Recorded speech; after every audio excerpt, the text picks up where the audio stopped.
So if you run a coaching or service offer and your revenue is starting every single month back at zero, you are on what I like to call the high ticket hamster wheel. So your revenue is starting at zero every single month, even though you do more ads, more outreach, more calls, and then you do it all again because every single client that comes in is only ever a one and done transaction. And so the fix is not more clients.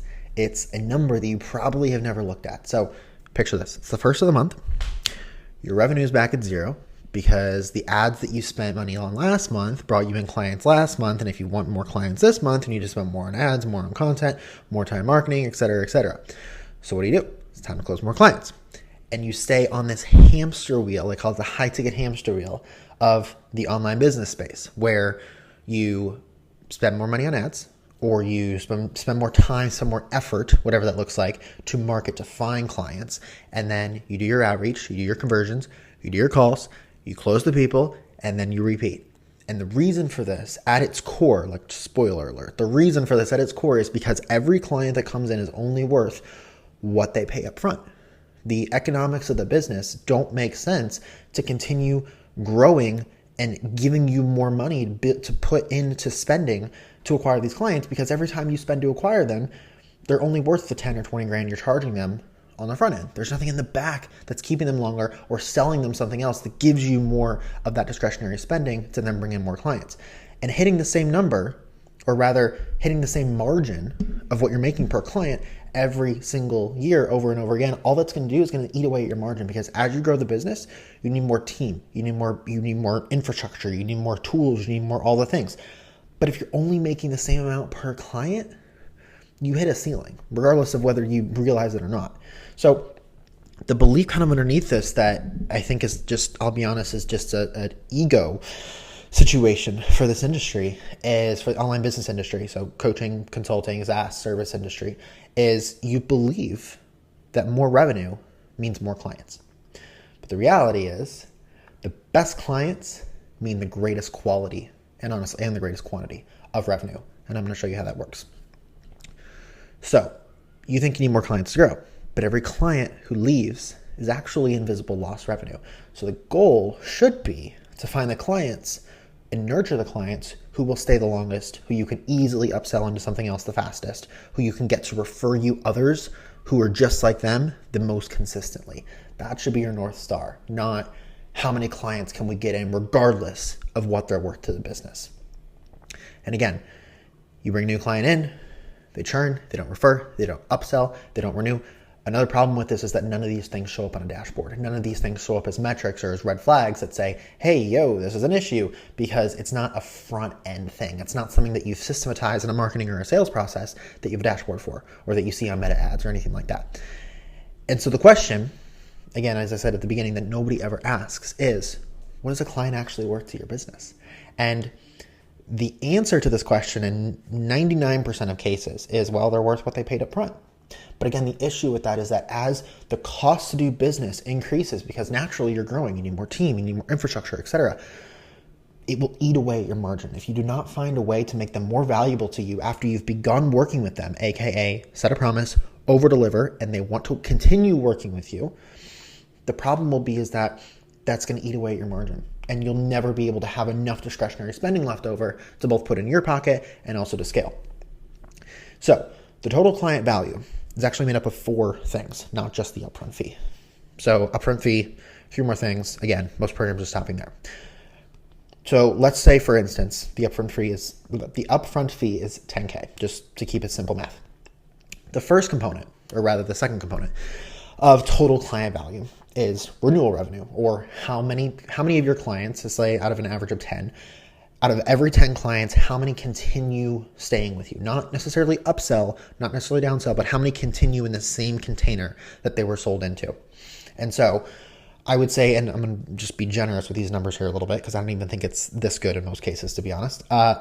There are, let's call it 1 out of every 30 clients might stay inside of a program, inside of an offer for another round, or for renew, right? For the same fee.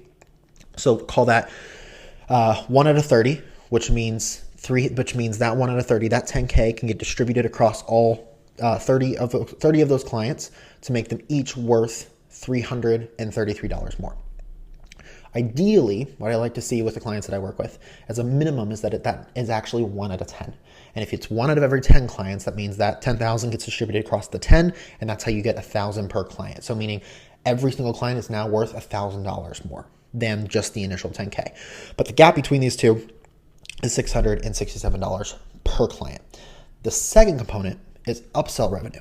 Now, again, being generous, I would say let's call it a 1 out of every 20, maybe. We'll buy an upsell that, let's say, costs $20,000. So the initial program is 10, upsell costs 20.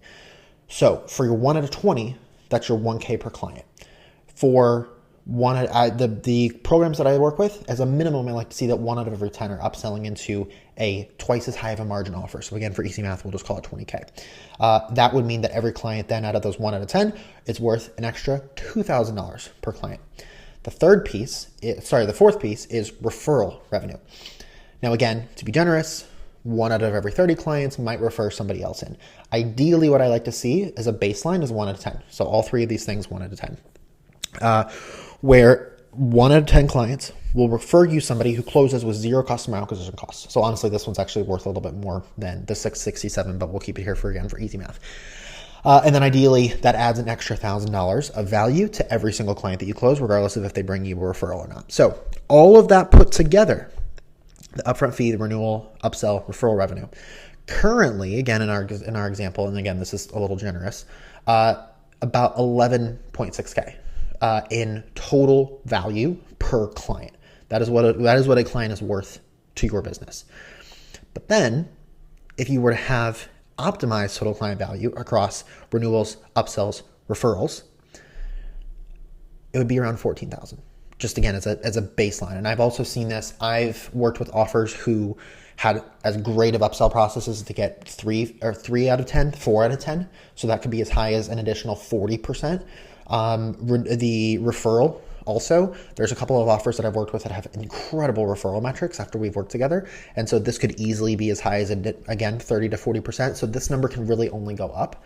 But again, to use simple math. So that is about 2.3K more per client with the same clients, the same ads, the same close rate, but at scale.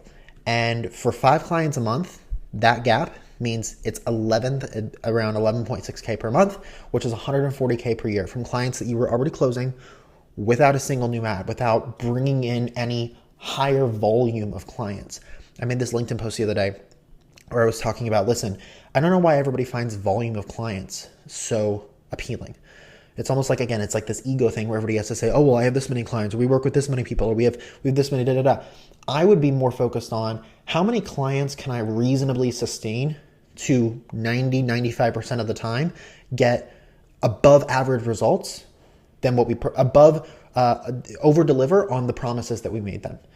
How many clients would it take to do that? Because the only way that you can increase, like if we want to talk about how all of this works, the only way you can increase your LTV for every client sustainably, or the total client value, is setting a promise and systematically at scale over delivering on it. Systematically meaning without more of your time per client, at scale meaning no matter how many clients you have. Set a promise, over deliver. That's it.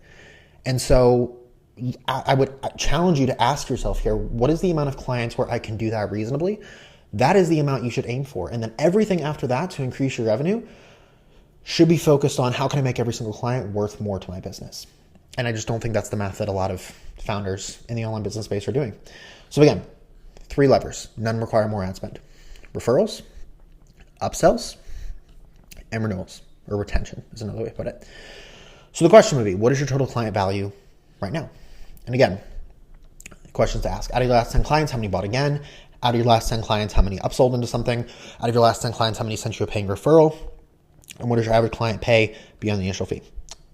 So if you don't know these numbers, that is where to start. And again, I do want to reference and say, back-end numbers are invisible to a lot of businesses, but it is the unlock that you need to figure out your economics to make sure that you are scaling sustainably, to make sure that you're growing your business, that you have revenue coming in that will actually maintain your growth, not just continue to eat away at your margins as time goes on and as your business gets bigger.